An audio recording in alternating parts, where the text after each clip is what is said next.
Hello everyone, myself Himanshu, and today we are going to start the next lecture of chapter 11, that is work and energy. So, in previous three lectures, we have studied about the work, the kinetic energy, and what are the forms of energy. So, in this lecture, we will study about the second form of energy, that is potential energy. So, let us start with the lecture. Now, the first thing is potential energy. What do you mean by potential energy? Potential energy होती क्या है? So potential energy is the energy stored within an object due to the object's position, arrangement और state. So वो energy जो किसी भी object की होती है, क्यों? Because of its position, its arrangement और उसकी state के कारण. ठीक है, मान लो जैसे कोई ऑब्जेक्ट है, वो कुछ पर्टिकुलर हाइट पे रखा है, कुछ पर्टिकुलर दूरी पे रखा है, सो उसके कारण जो उस ऑब्जेक्ट में जो एनर्जी स्टोर्ड होगी उसको हम बोलते हैं उसकी पोटेंशियल एनर्जी है. ठीक है. So potential energy is one of the two main forms of energy along with the kinetic energy. Kinetic energy के साथ साथ पोटेंशियल एनर्जी भी एक बहुत इंपॉर्टेंट फॉर्म आप कह सकते हो कि एनर्जी की है. ठीक. अब इसके कुछ एग्जांपल्स देख लेते हैं. Now water stored in a dam has large amount of potential energy due to its height above the ground. So देखो यहाँ पे बात किसकी हो रही है? हाइट की. अगेन इट्स पोजीशन, मतलब कि वाटर की पोजीशन के कारण उसमें जो एनर्जी स्टोर है उसको हम पोटेंशियल एनर्जी बोलते हैं. अगर आपने डैम की वर्किंग देखी होगी तो हम देखो डैम में क्या करते हैं, वाटर को एक पर्टिकुलर लेवल तक रोक के रखते हैं कि हमने वाटर को स्टॉप कर दिया, उसके बाद वाटर का लेवल धीरे धीरे धीरे बढ़ता रहेगा. देन आफ्टर दैट जो डैम के डोर्स होते हैं वो खोल देते हैं, जिसके कारण क्या होता है, वाटर बहुत ज़्यादा स्पीड से, मतलब जो उसके पास पोटेंशियल एनर्जी होती है, हाइट बढ़ जाने के कारण वाटर की उसमें पोटेंशियल एनर्जी स्टोर हो गई. जब हमने डोर्स खोले तो उससे क्या होता है, वो पोटेंशियल एनर्जी वाटर को काइनेटिक एनर्जी प्रोवाइड करती है. वाटर बहुत तेज़ चला जाता, मतलब आगे फ्लो कर जाता है. ठीक. वो क्यों फ्लो कर रहा है? बिकॉज ऑफ डैम्स के कारण क्या होता है, वाटर की पोटेंशियल एनर्जी धीरे धीरे बढ़ती जाती है. ठीक. और second is a stretched rubber band possesses potential energy due to its distorted shape. तो जो रबर बैंड होती है उसको अगर आप स्ट्रेच करके रखते हो तो उसमें आप देखोगे कि जब आप उसको रिलीज़ करते हो तो बहुत ज़्यादा तेज़ वो लगती है हाथ पे, मतलब स्ट्राइक करती है हमारे हैंड पे. अब उसमें स्ट्राइक करने के बाद उसमें हमें चोट क्यों लग रही है, क्यों हमें पेन क्यों होती है? बिकॉज उसने हम पे कुछ ना कुछ फोर्स लगाई है, या कह सकते हो कुछ एनर्जी इम्पार्ट करी है हमारी बॉडी पे. अब वो एनर्जी उसके अंदर आई कहाँ से? सो उसके अंदर वो एनर्जी किस फॉर्म में? जो उसकी डिस्टॉर्टेड शेप है, उसके कारण उसके अंदर कुछ पोटेंशियल एनर्जी स्टोर हो जाती है. ठीक. सो वो उसकी पोटेंशियल एनर्जी है. तो ऐसे कुछ और भी एग्जांपल्स हो सकते हैं. सो आपके पास बेसिकली दो एग्जांपल्स हमने प्रोवाइड किए हैं. Now next is type of potential energy. अब देखो पोटेंशियल एनर्जी भी आगे दो टाइप्स की होती है. First is gravitational potential energy and the second one is elastic potential energy. ठीक है, मैंने आपको दोनों टाइप के एक एग्जांपल दिए. हमने जो ऊपर एग्जांपल देखे हैं उसमें जो फर्स्ट टाइप है वो आपकी ग्रेविटेशन पोटेंशियल एनर्जी है, और जो सेकंड टाइप की एग्जांपल थी वो मैंने दी थी आपकी इलास्टिक पोटेंशियल एनर्जी की. ठीक. अब इसी को हम आगे डिटेल में देखते हैं. Now the first type is gravitational potential energy. Gravitational potential energy क्या होती है? So gravitational potential energy is energy in an object that is held in a vertical position due to the force of gravity working to pull it down. ठीक है. So basically जो gravitational potential energy कौन सी होती है?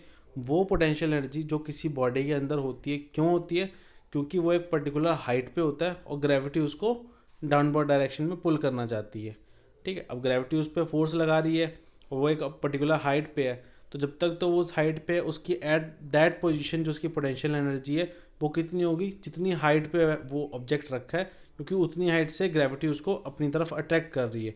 तो कोई ना कोई उसके पास वर्क डन करने की कैपेसिटी है. ठीक है.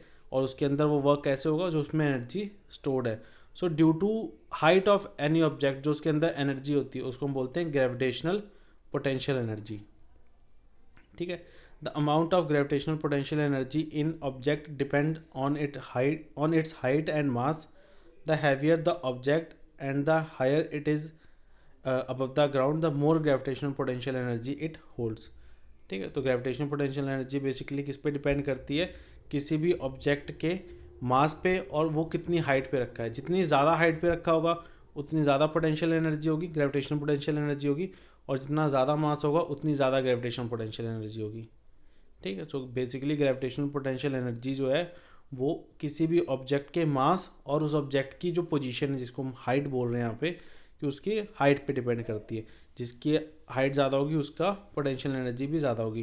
जैसे आपको साइड पे एक डायग्राम दिया हुआ है। अब इस डायग्राम में देखो दो आपके पास पर्सन दिए, एक दिए जिसका कलर येलो शो किया हुआ है और एक आपको दिया हुआ है ब्लू। ठीक है, तो अब देखो जो येलो वाले की हाइट है वो थोड़ी कम है और जो ब्लू वाले की हाइट है वो थोड़ी ज़्यादा है।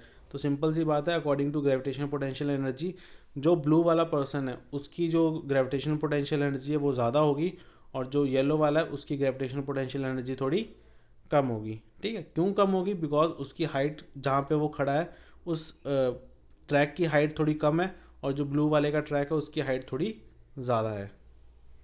ठीक है, so now gravitational potential energy increases with as weight and height increases. तो ग्रेविटेशनल पोटेंशियल एनर्जी जैसे जैसे वेट और हाइट बढ़ना शुरू होगा वैसे वैसे जो इसकी ग्रेविटेशनल पोटेंशियल एनर्जी है उसकी वैल्यू बढ़ती जाएगी। ठीक, तो ये तो आपकी फर्स्ट फॉर्म थी पोटेंशियल एनर्जी की। Now the second form is elastic potential energy. So देखो इलास्टिक पोटेंशियल एनर्जी क्या होती है? The elastic potential energy is energy stored in object that can be stretched और compressed such as trampolines, rubber bands and bungee cords. ठीक है, bungee chords भी बोलते हैं जिसको। तो इलास्टिक पोटेंशियल एनर्जी क्या होती है कि वो पोटेंशियल एनर्जी जो किसी भी ऑब्जेक्ट में स्टोर हो सकती है। कौन से ऑब्जेक्ट? जिनको हम स्ट्रेच और कंप्रेस कर सकते हैं, मतलब जिनको स्ट्रेच किया जा सकता है लाइक स्प्रिंग और कंप्रेस किया जाता है अगेन लाइक स्प्रिंग। ठीक है, तो जिनको स्ट्रेच और कंप्रेस कर सकते हैं उन ऑब्जेक्ट्स में जो एनर्जी स्टोर होती है उसको हम बोलते हैं इलास्टिक पोटेंशियल एनर्जी। इसके एग्जांपल है जैसे बंजी कॉर्ड्स होती हैं। ठीक है, आप बंजी जंपिंग करते हो तो उसके साथ जो रस्सी बंधी होती है आप देखोगे वो बहुत ज़्यादा क्या होती है, फ्लेक्सिबल होती है, स्ट्रेच हो सकती है। ठीक है, स्टिफ वहाँ पे जो रस्सियाँ यूज़ करते हैं वो स्टिफ नहीं यूज़ करते। क्यों नहीं यूज़ करते? बिकॉज जितनी हाइट से एक बॉडी फॉल करती है अगर बहुत स्टिफ उसके ऊपर जो कॉर्ड्स लगी होंगी तो हमारे जो बॉडी है उसको बहुत ज़्यादा प्रेशर झेलना पड़ेगा जब हम बिल्कुल डाउन पहुँच जाएंगे। तो वो जो कॉर्ड्स यूज़ करते हैं बंजी जंपिंग के लिए वो कॉर्ड जो होती हैं वो थोड़ी सी इलास्टिक होती हैं। इसके अलावा ट्रैम्पोलिन जिस पे जो हम जंप करते हैं और हमारी बॉडी बहुत ज़्यादा हाइट गेन कर सकती है, दैट इज़ ट्रैम्पोलिन। और इसके अलावा रबर बैंड्स जो होती हैं वो सारे इसी के एग्जांपल्स हैं इलास्टिक पोटेंशियल एनर्जी के। ठीक, the more an object can stretch the more elastic potential energy it has. जितना ज़्यादा किसी ऑब्जेक्ट को स्ट्रेच किया जा सकता है उतनी ज़्यादा उस ऑब्जेक्ट में जो इलास्टिक पोटेंशियल एनर्जी है वो होती है। आपको साइड पे डायग्राम भी दिखाया हुआ है कि उसमें एक जो स्प्रिंग है वो बिल्कुल स्टैटिक है फर्स्ट पोजीशन में, सेकंड में हमने क्या किया उसको कंप्रेस कर दिया उसमें पोटेंशियल एनर्जी आ गई। ठीक है, थर्ड में हमने क्या कर दिया उसको स्ट्रेच कर दिया अगेन उसके अंदर पोटेंशियल एनर्जी स्टोर हो गई। सो कंप्रेशन और स्ट्रेच दोनों केसेस में क्या होता है कि जो पोटेंशियल एनर्जी है वो बॉडी के अंदर स्टोर हो जाती है। So well in the case of spring the kinetic energy use to compress the spring has been converted as to potential energy. When we release the spring, the stored potential energy will be converted back into kinetic energy. So आप देखते हो यहाँ पे जब आप spring को compress करोगे तो आपने क्या किया उसको दबा दिया, दबाने में क्या हुआ थोड़ी सी उसकी स्पीड चेंज हुई, आपने उसको प्रेस किया तो उससे क्या होता है कि उसकी जो स्प्रिंग है उसकी थोड़ी सी स्पीड चेंज होती है। हम कह सकते हैं जो काइनेटिक एनर्जी हमने उसको यूज़ करके पोटेंशियल में कन्वर्ट कर दिया दबा के। जब आप उसको दोबारा रिलीज़ करते हो तो आप देखते हो जो स्प्रिंग है वो बहुत तेज़ वापस अपनी इनिशियल पोजीशन पे पहुंचता है। तो अगेन उससे क्या होता है कि पोटेंशियल जो है वो काइनेटिक में चेंज हो जाती है। ठीक, तो बेसिक आपको एक कंडीशन दे रखी है कि स्प्रिंग जो है वो दोनों टाइप की एनर्जी कह सकते हो आप उस पर। काइनेटिक से हमने उस पर पोटेंशियल स्टोर करी, जब रिलीज़ करेंगे तो पोटेंशियल से वो वापस से काइनेटिक में कन्वर्ट हो जाएगी। ठीक, now next is expression for the potential energy. जैसे हमने काइनेटिक एनर्जी का एक एक्सप्रेशन किया था, पोटेंशियल एनर्जी का भी एक्सप्रेशन होता है। क्या होता है ये? The potential energy is equals to the work done over an object of mass m to raise it by a height of h। कि किसी भी ऑब्जेक्ट को जिसका मास m है उसको एक h हाइट तक उठाने के लिए जो हमें वर्क डन करना पड़ेगा उसको हम बोलते हैं उसकी potential energy. And we know that work done is force into displacement. So आप देख सकते हैं यहाँ पे लिखा है W is equals to force into displacement. अब यहाँ पे फोर्स क्या है? फोर्स देखो हमें मास गिवन है ऑब्जेक्ट का, हमें पता है फोर्स क्या होता है, इट इज़ वेट, तो it is basically mg। So force की जगह हमने पुट करा mg और डिस्प्लेसमेंट कितनी है h हाइट तक उसको डिस्प्लेस करना है, तो डिस्प्लेसमेंट हमारे पास होगी h। सो यहाँ से क्या आ गया हमारे पास W is equals to mgh and we know that capacity to do work is called energy. तो जितना वर्क डन है उतना ही एनर्जी होगी।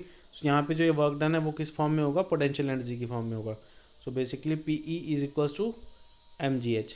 ठीक है, यहाँ पे m मास है बॉडी का, g gravity, sorry acceleration due to gravity है, और एच क्या है, वो हाइट जहाँ तक हमने बॉडी को डिस्प्लेस किया है। ठीक है, सो आज का लेक्चर हमारा यहीं तक था। So thank you students.